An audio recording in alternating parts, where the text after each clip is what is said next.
Hello and welcome to another lesson, this time in Spectator Behaviour. Just a reminder, so the yellow text boxes refer to the tasks for students, the green text boxes are note-taking sections for students, the blue text boxes are differentiation tasks, and the red text boxes are the teaching and learning strategies and ideas for the practitioners. So this topic, what's the syllabus asking you to know? Well, you need to be able to be aware so that you can identify the positives and negative influences of spectators at sporting events. So ultimately, what are the advantages and disadvantages of having spectators at events? You need to be able to understand what that keyword hooliganism is, and ultimately why does it occur?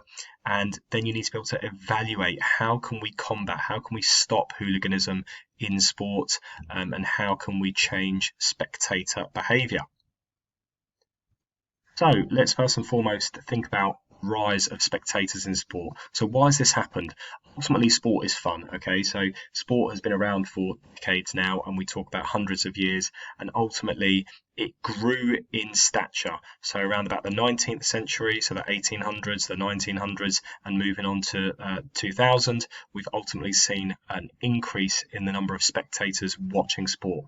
And the reason for that is because ultimately we enjoy watching sport. We enjoy playing sport, but we enjoy watching it as well. And obviously, as that rise grew in regards to spectators, teams and clubs started to make money from it. So they obviously started to charge people to watch that, and ultimately sport became a business. Okay, so as that happened, as sport became a business, ultimately we had a growth of professionalism. So that's obviously using sport as a job to play for money. Okay, so this idea of professionalism. And ultimately, as that grew and as the standard improved in regards to sport, we had an increase in the media coverage. Okay, so media grew in stature and in size, and ultimately that meant that more people could watch as well as play. Okay, so those numbers increased in regards to awareness. So first and foremost, I want you to pause the video here and think about what are the benefits of having spectators in sport. Okay, so hopefully you've completed that question. Ultimately, if we have spectators in sport, it increases and creates an atmosphere, doesn't it? And ultimately, if it creates an atmosphere, that helps in regards to the performer playing and performing better in their sport. So ultimately, it has an impact on the sporting arousal, that idea of being prepared and alert and ready for sport.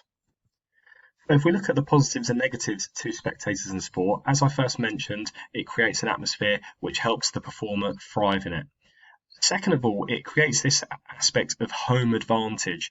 Okay, so where the home team, those that are playing in familiar territory at home and have maybe a bigger portion of the crowd, it creates an advantage for them and for those individuals.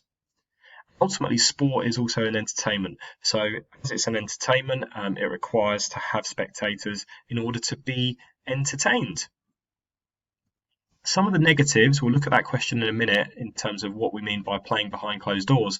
But if we first of all look at the negatives, okay, obviously from this aspect, if we think of spectators in a specific ground, for example, it can create an increase in pressure, and ultimately that can have an adverse, so a negative effect on a sporting performance. Also, we can have aspects of crowd trouble, hooliganism, as we're going to look at very shortly. It also increases the cost and the concern of having those spectators within a stadium or within an area together, and that cost can be ultimately economic impacts, but also social impacts in regards to having to police certain events. And finally, it can create this aspect where we have more people watching than we have people playing. So a negative effect on participation. And we refer to that as spectatorism. So some of these concepts will come up at A level, okay, but I think it's important for you to know it now within GCSE as well. So spectatorism is where we have more people watching compared to playing. So what does that word or what does that phrase mean in regards to playing sport behind closed doors? Well, ultimately, playing sport behind closed doors kind of refers to the fact that we play sport without any spectators, perhaps at the ground or watching. And sometimes this can be restricted for various reasons. It can be due to punishments, so there may have been some crowd trouble, and part of a punishment might be to play behind closed doors. It might be due to a virus outbreak. In regards to what we've seen in society recently. Okay, so sport may have to therefore be played behind closed doors. Let's look at that key word then in terms of home advantage. So what exactly does it mean? It's this kind of psychological advantage. Okay, so when we talk about the mind cognitively, we're a home team, and they'll have that psychological advantage because they're playing in familiar territory, familiar facilities. Okay, so they'll feel a bit more comfortable playing in an area and a surrounding which is obviously familiar to them in comparison to maybe the away team. That's ultimately because also they'll have more home fans, okay, so more support for their particular team. And that aspect in terms of loud cheering, for example, supporting, can be intimidating for the opponent, so cause added pressure, added anxiety. Whereas for the home team, hopefully it's going to be a positive, it's going to be an advantage for them as they're cheering for their specific team. So ultimately, as it says there, the positive impacts must also act as a negative impact for the away team. So we're looking not only at the positives for the home team, but also how it has an impact on the away team as well. So pause your video here. Can you think of any sporting examples of home advantage in specific sports? Okay, so one key event or sporting example we might say home advantage really has a big impact in is on the Olympic Games itself. So if you think of London 2012, for example, you think of Sydney 2000 in Australia. Okay, ultimately they had a really big impact in regards to the amount of medals that were won for the host nations. You might also think of football has a home advantage for a lot of teams. Statistically speaking, it's not actually as high as we once thought. It's around about 50-55% in terms of having an improved advantage. But something like rugby, for example, if you think of the Six Nations, there is a big home advantage in regards to that. I'm not going to pause your video here, but think about this question as well. So can playing at home be a disadvantage ever? And ultimately, the answer is yes, of course it can. So if we have a hostile atmosphere where we've been losing some matches at home, then some teams actually might fear playing at home because it causes added pressure to them. Let's look at the key term hooliganism. So ultimately, when we think about hooliganism, we're talking about rowdiness, violent and destructive behaviour of a crowd. This has been around now for the last sort of 50 years, and especially in football. Okay, and it damages obviously the reputation. It obviously jeopardises the safety of spectators as well when this type of behaviour happens. So can you give any examples of hooliganism style behaviour? Pause your video here and see if you can come up with some ideas. So ultimately, it'll be things such as, fighting with other spectators, okay, causing damage and destruction, as you can see here. It might be throwing things at police or at other opponents, or even, for example, throwing objects at the particular performers, okay? So all of those things will be examples of hooliganism in sport. Again, pause your video here. Think about this question. Can we stop hooliganism in sport? And again, the answer is yes. Okay, there's lots of different ways, as we'll look at the next slide. So let's see if you've got any of those examples that we will now see.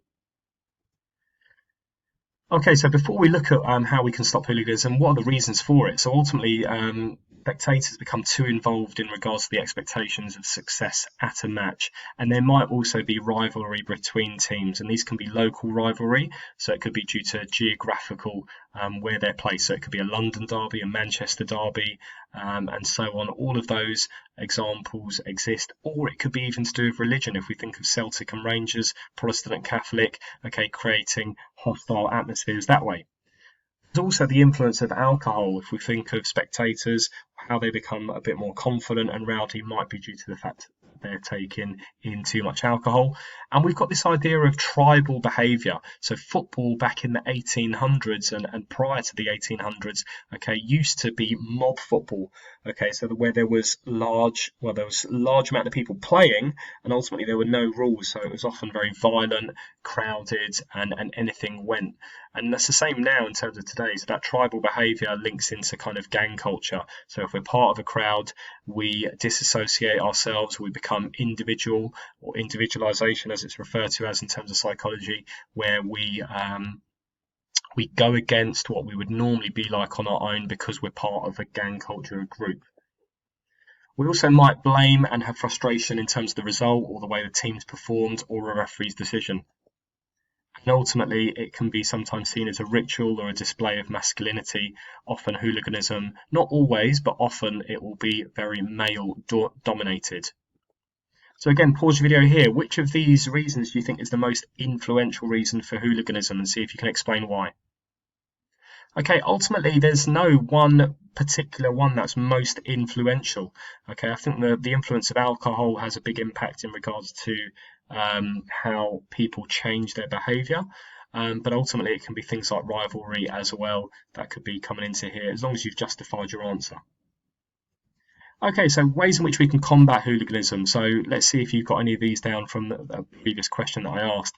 So obviously we can provide things like travel bans for hooligans that we actually know and are notorious from being banned from different stadiums and different countries. We might also try and ban the serving of alcohol at some grounds or the local area in terms of pubs. Ultimately, we can introduce theatre stadiums so that we've not got too many people packed in if they're just standing together. We can also provide early kickoffs, okay, to high-profile games or to rival matches. That can have an influence so that the spectators don't have the opportunity to drink before the game. Also, we can provide things like segregation, and that's between sort of policing and stewarding between the different sets of crowds, and we see that especially in examples of football. And we can also introduce CCTV footage at different grounds and entrances, and that can help identify those that are causing the trouble in future events so that then eventually they can become banned. And ultimately, we can also look at this idea of poor behaviour can result in club fines, okay, where they've removed from the competition and they're banned from different events and so on. And we can also look at the power of positive role models and also campaigns such as, for example, Kick It Out, which is to do with racism in football and in sports, okay, and having that high profile can also hopefully influence our younger generation, our younger spectators, to not behave like that in the future. Again, pause the video here. What are some of the economic impacts of these measures? So how does it have an impact in regards to money? Okay, so ultimately, hopefully you come up with a few ideas here, but things like policing, stewarding, all of that costs money in regards to having that police presence, the amount of stewards, obviously they have to hire, things like CCTV, okay, cost of installation, and the aspect, if you think of alcohol not being served at the ground or the local area, that can have a big economic and money impact in regards to businesses around the stadiums. Again, why do not all of these measures work? Pause the video here, try and think of an answer to that question. Okay, and ultimately, measures don't necessarily all work at the same time and individually, because ultimately hooliganism is ever evolving, ever adapting. It's always changing, okay? And sometimes this type of behaviour might not happen at the actual ground now, but they look to try and meet at certain points, and aspects of social media has made it more difficult to police. Okay, so let's look at this question. Pause the video here, read through that question and see if you can answer it. Use the blue text boxes if you need to help you with that. Okay, so if we look at the answer to the question in terms of 3 ways that we can describe how to reduce kind of hooliganism and control our spectators. Okay, we might again mention about the qualified stewards. You might have mentioned about police presence, video CCTV, identifying the troublemakers, all-seater stadiums, so there's no overcrowding, upgrading of facilities, as it says there, to make it a bit more safer, fencing as well, so that obviously that they're not too close to maybe the performers on the pitch. And also this idea of kind of like membership and ticket, all ticket matches, so that it doesn't fall into the wrong hands, so the right people are attending the events. And ultimately, obviously, having severe penalties for those that are troublemakers and discouraging, obviously, hooliganism. Okay, and then finally for the practitioners in terms of teaching and learning, you can read through the different things there, but I would be looking at things like consequences. So asking them key phrases like what is the impact on, what's the consequences on, trying to apply it in sport, and ultimately trying to look at some video footage as well. Good luck with this.